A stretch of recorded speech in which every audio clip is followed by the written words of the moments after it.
आम्ही श्री संत तुकाराम शिक्षण प्रसारक मंडळ अध्यापक महाविद्यालय वडगाव मावळचे विद्यार्थी घेऊन आलो आहोत एक छोटीशी लघुनाटिका जिचं नाव आहे माता जागरूकता व बालकांचा पोषण आहार.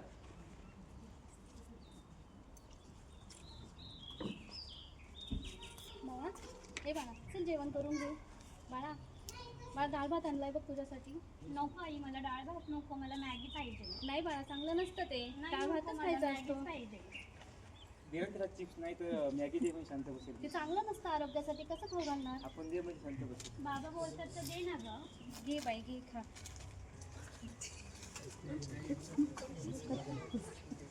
अगं बाई, आजकालच्या मुलांचं काही वेगळंच. आमच्या वेळी तर दूध भाकरीच पुरेशी होती. गप गाजी, तुला काय कळतं? आजकालच्या पिढीला ना सांगणंच चुकीचं. इथेच चुका होतात. पोट भरलं म्हणजे पोषण झालं असं नक्कीच नाही. काय बाई, हे आजकालची मुलं अजिबात ऐकत नाही. आणि चॉकलेट सारखंच आहे. हो ना, पडली आजारी लगेच. तिला आजारी पडायला कारणच लागतं. या कुटुंबाला माहीत नाही नक्की पोषण आहार घेतला नाही तर त्यांच्या कुटुंबावर किंवा मुलांच्या शिक्षणावर काय परिणाम होऊ शकतो. चल, मला तुझं होमवर्क दाखव. काय आहे तुझं होमवर्क? सगळं अपूर्णच आहे. तुझं लक्ष नाही का? तुझी वाक्य पण पूर्ण नाही. तू टीचर थकली मला आहेस का? चक्कर येते.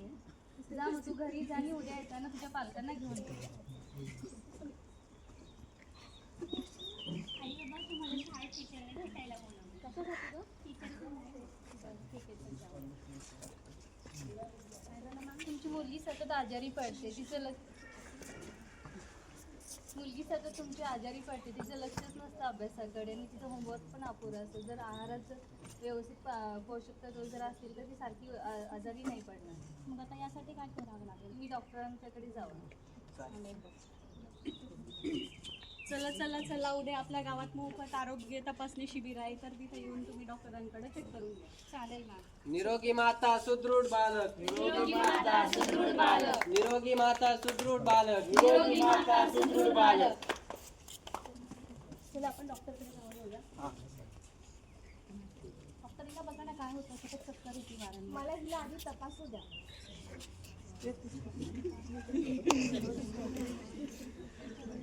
तुमच्या बाळाचं वजन कमी आहे आणि तिचं हिमोग्लोबिन पण कमी आहे. ती ती जेवण कुपोषित आहे. कुपोषित म्हणजे काय? तिच्या मेंदूची पण कमी वाढ आहे.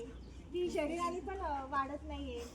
काय झालंय तिला? ती बाहेरचं खात असते का? ती सतत बाहेरचं मागते. घरात अजिबात जेवायला नको असतं तिला. अच्छा, ठीक आहे. मग आता यावरती काही उपाययोजना? उपाययोजना सांगा मला.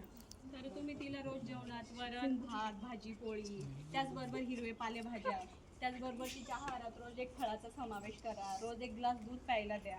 त्याचबरोबर तिने रोज 7 ते 8 ग्लास पाणी पिलंय का, या सगळ्या गोष्टींवर लक्ष द्या आणि तिची काळजी घ्या. चालेल मॅम.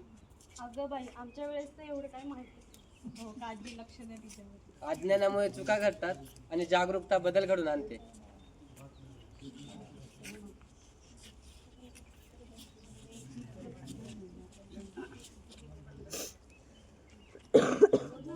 आजपासून चिप्स बंद. आई, मला डाळ भात चपाती दे खायला. ठीक आहे बाळा, आजपासून हे घे आणि तू आता आजपासून पूर्ण माझं बाळ निरोगी असं बनलेलं आहे. ठीक आहे, आजपासून माझं बाळ आता भाजी चपाती आणि डाळ भात आणि सकस आहारच खाईल.